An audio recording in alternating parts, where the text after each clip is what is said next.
What's up, guys? Bullfather Fell-Handed here. This is Art of the Leo 7. Here we are on Sacred Valley. Team destruction. The greens are starting in the northwest corner. The reds are spawning in the southeast corner. This is a perfect example of having a cool head, knowing what to do, so on and so forth. I have never been on this side of the map except once or twice.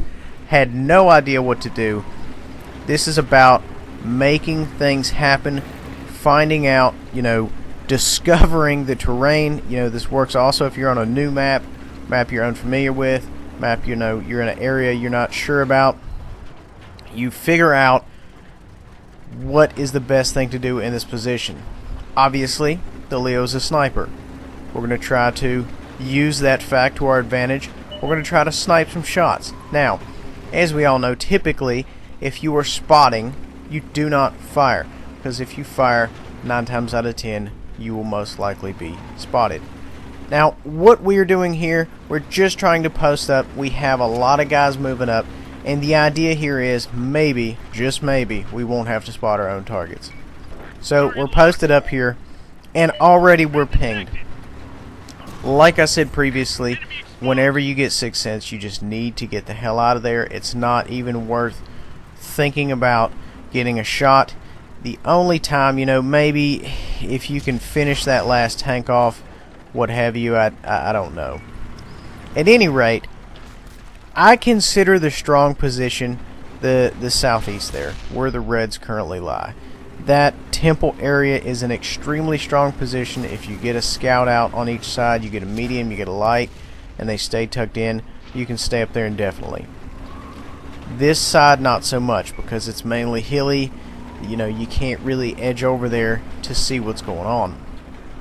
So, what I always preach is, if you're in one area and you're not being effective, leave. Go to a different area, see what else you can do. I'm not one of those people who will sit there and beat a dead horse. If I'm doing nothing in an area and I multiply that by 5, I'm still doing nothing.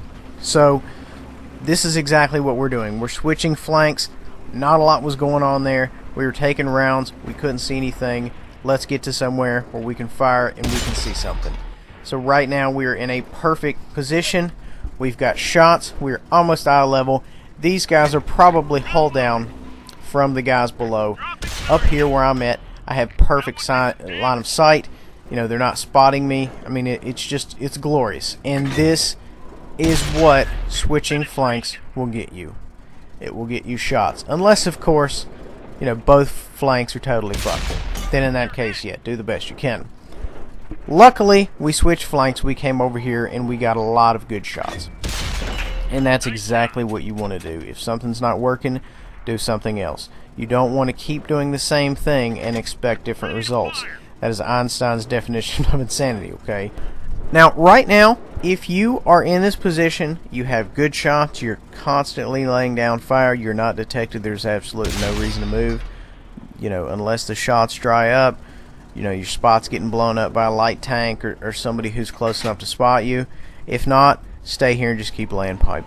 Okay, just stay here, continue to put fire down range. This Leo has the standoffish gun. I got in a bush. I said, you know what? There's absolutely no reason for me to be in a bush because they can't spot me anyway. All I'm doing is, obscuring my target. Not really obscuring, but, I choose not to use the colorblind mode, so it's a little difficult for me to see through the bush. Speaking of which, if you do have a lot of trouble seeing through the bush, sometimes it gets faded out, the red and the green. You can switch to colorblind mode. It'll help you out. It is, however, a little bit of a culture shock if you are used to the red and the greens. Now, moving on, if you look at the map is not too bad. We're whittling them down. We're trying to make some things happen. They're still posted up on that hill there. They're not going anywhere. And right now, we're going to advance and see if we can't make some more things happen. There's a full healthy 100 up there, and we're just going to try to tap him. In this position, the best you can do is just keep picking away at him. You're not going to make anything monstrous happen, but you can just nickel and dime them. And that's what a medium is all about, really. You know, unless you're running, you know, a bat or something like that, you're not just going to go up there and just spike somebody out right off the gate.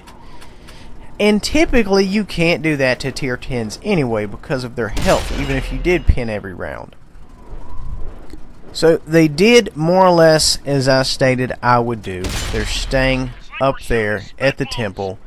They're trying to return fire. The only thing that's changed is they have no viable scouts on my end.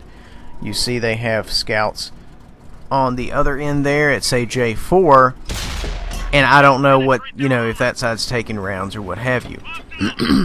Now we have a CDC coming down the hill here. In my opinion, he should have been down the hill the entire time. He's low health, so, you know, the idea here is if we get rid of him, we get rid of their eyes, and that, you know, their impact on the game henceforth is minimal. And that's more or less what we're looking for. If you get close enough to the left-hand side there, they can't come over and shoot you without exposing themselves, you know, underplate shots from you, whatever shots, you know, to someone else. So the idea, you know, is you know, you want to cut off one of the heads of the Hydra, so to speak. You want to take out the eyes, and, you know, it's a foregone conclusion here. Obviously the guy knows he's out. You go ahead and finish him off, and then now they don't have a whole lot of shots anymore. At least the E100 does, or whomever was shooting at what. You know, they still have a decent contingent up there, not to be taken lightly in any case. But, you know, in any situation like this, you have to be very careful when it's clutch mode, which this is. I mean, this could go either way, in all honesty. And you see, right there they have good scouts out on the other side. And that's perfect. That's right where they needed to be. The only downside is there's not tons of cover over there. So you have to be very cautious if you are that scout going out there. If someone gets a good 90-degree shot on you, you're more than likely going to be in trouble. We go ahead and take care of the hundo right there, and the remaining two guys are down there at the end of the bridge. And, you know, at this point, once the hundo went out, you know, it's more or less a win. You just always have to be cautious because things can always turn around in this game.